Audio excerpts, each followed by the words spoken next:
ஆண்டவராகிய இயேசு கிறிஸ்துவின் நாமம் மகிமைப்படுவதாக.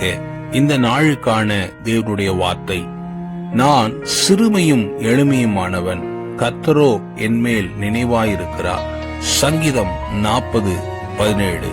இந்த வார்த்தையிலிருந்து நாம் ஒரு காரியத்தை அறிந்து கொள்ள முடிகிறது.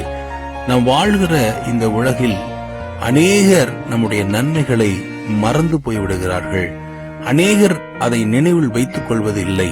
ஆனால் வேதம் இப்படியாய் சொல்லுகிறது, ஆண்டவர் நம்முடைய சிறுமையும் எளிமையும் நினைவு கூறுகிற தேவனாயிருக்கிறார். நம்மை ஆண்டவர் ஒவ்வொரு நிமிஷமும் நினைவு கூர்ந்து நம்மளை ஆசீர்வதிக்கிற தேவனாயிருக்கிறார். இந்த வார்த்தை இப்படியாய் சொல்லுகிறது, நான் சிறுமையும் எளிமையுமானவன், கர்த்தரோ என்மேல் நினைவாயிருக்கிறார் என்று வேதம் சொல்லுகிறது.